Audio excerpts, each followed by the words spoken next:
નમસ્કાર મારા વહાલા વિદ્યાર્થી મિત્રો, આજે વાત કરીશું ધોરણ 11 વિશે સમાજશાસ્ત્રના દ્વિતીય પરીક્ષાના મિત્રો મોસ્ટ આઈએમપી પ્રશ્નપત્રનું સોલ્યુશન કરીશું. કુલ ગુણ 50 રહેશે અને સમય જે છે તે 2 કલાકનો રહેશે.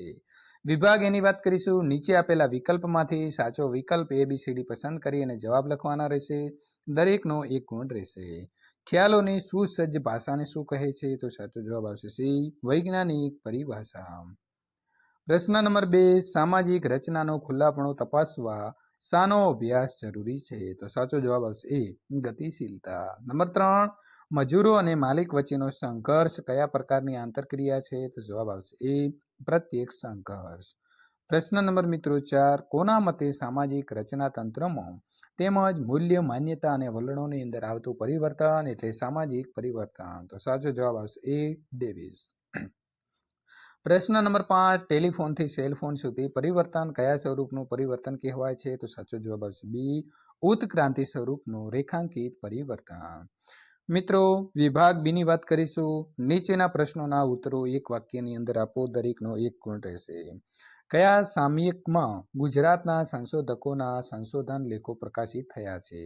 તો અર્થ સામયિકની અંદર ગુજરાતના સંશોધકોના સંશોધન જે લેખો હતા તે પ્રકાશિત થયા છે. સમાજ અંગેના પોતાના વૈજ્ઞાનિક અભ્યાસને ઓગસ્ટ કાંતે સૌ પ્રથમ કયું નામ આપ્યું હતું? તો તેને સામાજિક ભૌતિક શાસ્ત્ર નામ જે છે તે આપ્યું હતું. સામાજિક ધોરણો કઈ રીતે આત્મસાત થાય છે? કુટુંબ, મિત્ર જૂથ, પડોશ જૂથ, શાળા, સંચારના માધ્યમો વગેરે દ્વારા વ્યક્તિ સામાજિક ધોરણોનો માહિતી મેળવે છે અને તેનું પાલન કઈ રીતે કરવું તે શીખે છે. નિયમોના પાલન દ્વારા સામાજિક ધોરણો આત્મસાત થાય છે. કુટુંબ સંસ્થાના લક્ષણો જણાવો. તો કુટુંબ સંસ્થાના લક્ષણો આ પ્રમાણે છે: મહિલા અને પુરુષ વચ્ચેના જાતીય સંબંધો, લગ્ન પ્રથા, સહનિવાસ, વંશાવલી અને આર્થિક સહભાગીપણું. કુટુંબ કઈ રીતે અસ્તિત્વમાં આવે છે? તો કુટુંબ જૂથ, લગ્ન, લોહી અથવા તો દંતકના સંબંધો દ્વારા અસ્તિત્વમાં આવે છે. વિભાગ સી, નીચે આપેલા પ્રશ્નોના સંક્ષિપ્ત જવાબ આપો, દરેકના 2 ગુણ રહેશે. ભારતની અંદર સમાજશાસ્ત્રના વિકાસની અંદર યોગદાન આપનાર સમાજશાસ્ત્રીઓના નામ આપો. તો ભારતની અંદર સમાજશાસ્ત્રના વિકાસમાં યોગદાન આપનાર સમાજશાસ્ત્રીઓના નામ આ પ્રમાણે છે: professor Patrick guys, doctor Govind Sadashiv ધ્રુજે, વિજેન્દ્રનાથ શીલ, રાધાકમલ મુખર્જી, DP મુખર્જી, ઈરાવતી કરવે વગેરે. શા માટે સમાજની વ્યક્તિઓ ચોક્કસ ભૂમિકા અને દરજ્જો ધરાવે છે? તો સમાજની વ્યક્તિઓ નિશ્ચિત ભૌગોલિક વિસ્તારમાં સહિયારું જીવન જીવે છે. તેઓ કાર્ય વિભાજન ઉપર આધારિત પરાલંબનની વ્યવસ્થા દ્વારા પોતાની જરૂરિયાત સંતોષે છે. કાર્ય વિભાજનની અંદર સમાજની જુદી જુદી વ્યક્તિઓ વિભિન્ન અધિકારો અને કર્તવ્યના બનેલા જુદા જુદા દરજ્જાઓ ધરાવે છે. એ દરજ્જાઓ સાથે સંકળાયેલા અધિકારોનો ભોગવટા દ્વારા તેમજ કર્તવ્યોની બજાવણી દ્વારા તેઓ પોતપોતાની ભૂમિકાઓ ભજવે છે. આમ સમાજની વ્યક્તિઓ ચોક્કસ ભૂમિકા અને દરજ્જા ધરાવે છે. મંડળની વિભાવના સ્પષ્ટ કરો. તો મંડળ એ સામાજિક સમૂહ છે જેમાં લોકો દ્વારા સહિયારા હિતને પૂર્ણ કરવા માટે સભાન રીતે કોઈ ચોક્કસ સંગઠિત રીત પ્રમાણે પરસ્પર આંતરક્રિયા કરે છે. વ્યવસ્થિત અને સંગઠિત સ્વરૂપના સહકારમાંથી મંડળની રચના થાય છે અને મંડળની આંતરક્રિયા ચોક્કસ ધોરણો દ્વારા નક્કી થયેલા દરજ્જા અને ભૂમિકાના આધારે સંચાલિત થાય છે. મંડળ એ વિશિષ્ટ હિતો સાધવા માટે માનવીઓને સભાનતાપૂર્વક અને યોજનાપૂર્વક વિકસાવેલું જૂથ છે. દાખલા તરીકે કામદાર મંડળ, યુવક મંડળ, મહિલા મંડળ, વેપારી મંડળ, શિક્ષક મંડળ, જ્ઞાતિ મંડળ, કર્મચારી મંડળ, વિદ્યાર્થી મંડળ, ખેડૂત મંડળ અને રાજકીય પક્ષ વગેરે. વિદ્યાર્થી મિત્રો, સામાજિક રચના તંત્રની વ્યાખ્યા આપો. તો સમાજશાસ્ત્રી રોબર્ટ મર્ટને સામાજિક રચના તંત્રની વ્યાખ્યા આપી છે. સામાજિક રચના તંત્ર એટલે દરજ્જાની ભૂમિકા અને ધોરણોનો સંકુલ. સામાજિક પ્રક્રિયાની વ્યાખ્યા જો સમજીએ તો દરેક સમાજની અંદર આંતરક્રિયાઓ સ્વરૂપો સમાન હોય છે જેને સામાજિક પ્રક્રિયા કહે છે. સામાજિક પ્રક્રિયા સમાજ વ્યવસ્થા માટે મહત્વની છે. સામાજિક પ્રક્રિયાની વ્યાખ્યાની વાત કરીએ તો સમાજશાસ્ત્રી મકાઈવરના મતે સામાજિક પ્રક્રિયા એવી બાબત છે કે જેના દ્વારા જૂથના સભ્યોની સંબંધો સ્થાપિત થાય છે અને પોતાનું વિશિષ્ટ સ્વરૂપ હાંસલ કરે છે. સામાજિક પ્રક્રિયા સતત પરિવર્તનશીલ છે એટલે કે સંબંધોમાં બદલાવ થતો રહે છે. સામાજિક પ્રક્રિયા સાંસ્કૃતિક વિવિધતા સાથે સંકળાયેલી છે અને આથી દરેક સમાજનું સ્વરૂપ અલગ અલગ હોય છે. દાખલા તરીકે ગ્રામીણ સમાજ, આદિવાસી સમાજ. વિભાગ ડી, મુદ્દાસર જવાબ લખો. દરેકના 3 ગુણ રહેશે. 5 પ્રશ્નો મિત્રો પૂછાશે. સામાજિક વ્યવસ્થાનો અર્થ સમજાવો. તો સામાજિક સ્થાન કે સામાજિક દરજ્જામાં રહીને ભૂમિકા ભજવતી વ્યક્તિઓની આંતરક્રિયાના વ્યવસ્થાને સામાજિક વ્યવસ્થા કહે છે.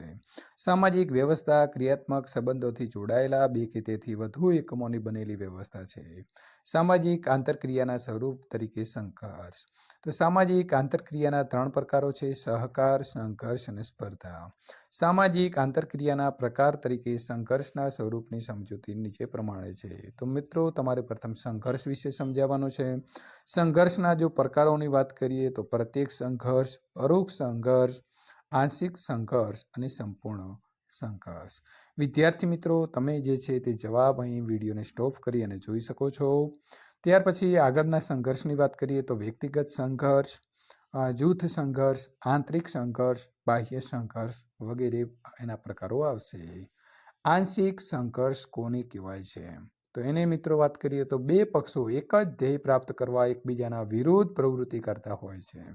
તેમની વચ્ચે વાટાઘાટો કે કરાર દ્વારા સંમતિ સાધીને સંઘર્ષને ઘટાડી શકાય તેમ હોય તો તેવા સંઘર્ષને આંશિક સંઘર્ષ કહેવાય છે.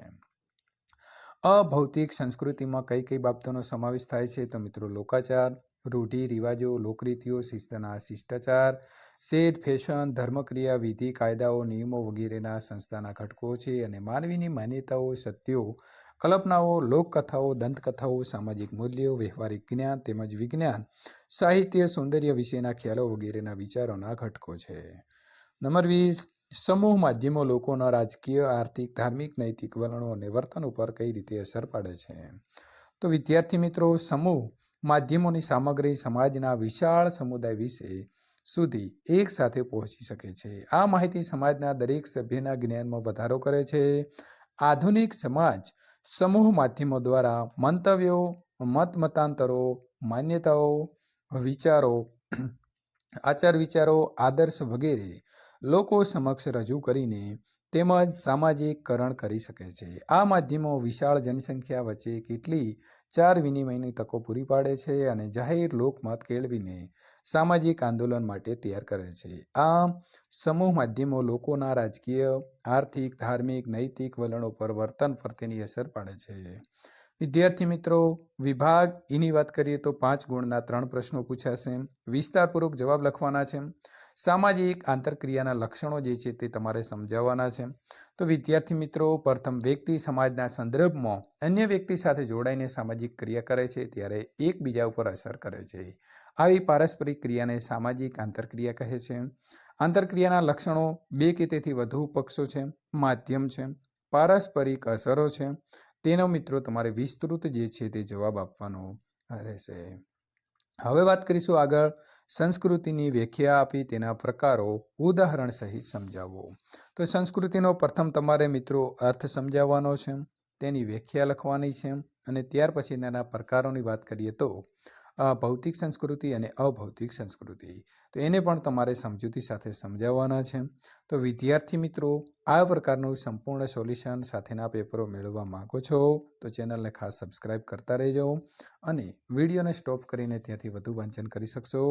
પ્રશ્ન નંબર 23, માતૃસત્તા કુટુંબની સમજૂતી આપો. તો મિત્રો સંપૂર્ણ સોલ્યુશન પૂર્ણ થાય છે. આ પ્રકારના મિત્રો વિડીયો મેળવવા માટે અહીંયા આપેલી એન્ડ સ્ક્રીન ઉપર ક્લિક કરીને મેળવી શકો છો.